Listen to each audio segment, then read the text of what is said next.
It's Friday, February 26, 2016, and let's talk about what happened this week over at xdadevelopers.com.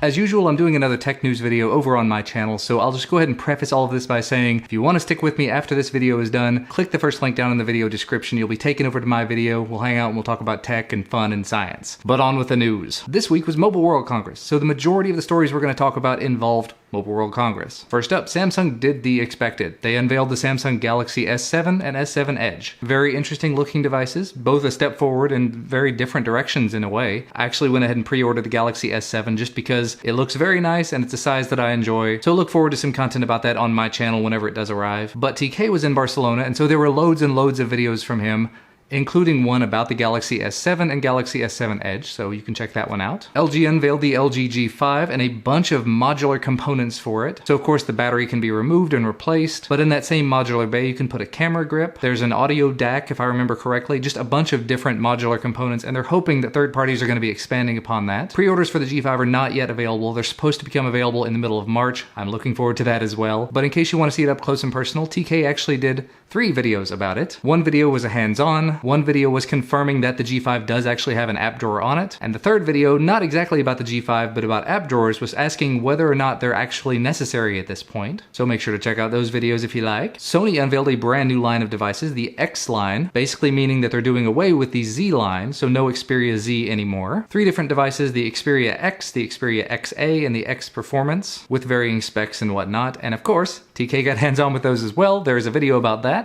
But they also unveiled something called Agent, which is supposed to be a competitor to Amazon's Echo. And again, TK did a video about that while he was there.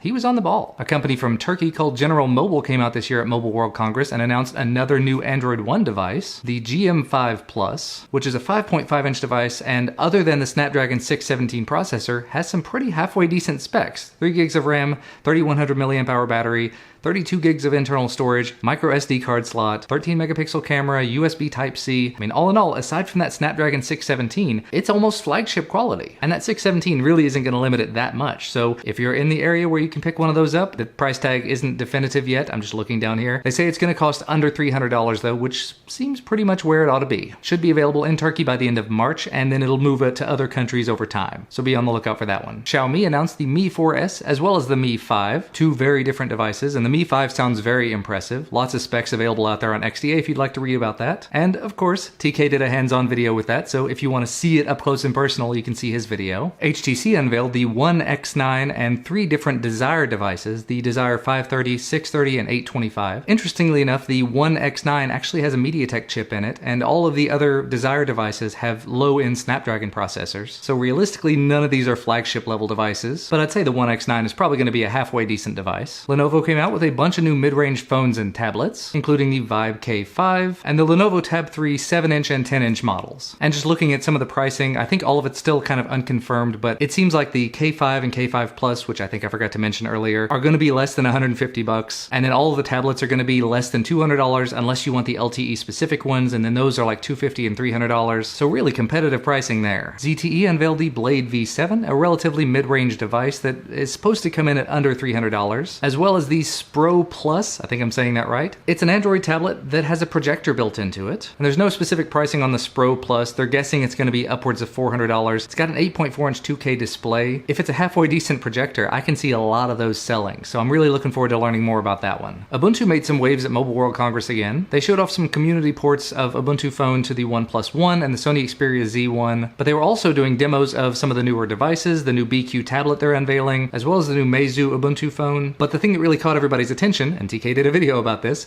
they did a demo of Convergence there, saying that it's here, it's working. They actually showed it running on a Nexus 4, which has been sort of their flagship. This is the device we work most on up to this point. So again, if you want to see that, TK's video's got all the info. Moving away from Mobile World Congress and onto other stuff now, the NVIDIA Shield TV received its Marshmallow update this week. I actually just got mine earlier, might make a quick video about it for my own channel eventually. And this version of Marshmallow does bring along with it the ability to have adaptable storage, Very, very nice, especially because I got the 16 gig Shield TV. And it brings Vulkan. So if you've got any games or apps that are going to be reliant upon Vulkan or want to test out using Vulkan, the Shield TV might be a good place to start. An update for Remix OS came out, adding in support for UEFI and 32-bit support, and it has officially moved out of the alpha state. And again, TK was at Mobile World Congress, got hands-on with Remix OS there and made a video about it. Make sure to check that out. Now, in a little bit of bad news, if you have an older Motorola device like the Droid Ultra, the Droid Max, or the Droid Mini, you're not going to be getting Lollipop. You're not going to be getting updates at all, probably. According to David Schuster from Motorola, those devices are just not going to be updated. They are offering sort of a consolation prize, a discount on an upgrade to a Droid Turbo 2 or a Droid Max 2, and actually I've got a Droid Ultra, and I was a little bummed to see that it wasn't going to receive the update, but not entirely surprised. Cyanogen Inc. made news this week by announcing Cyanogen Mod Platform. Not to be confused with Cyanogen Mod,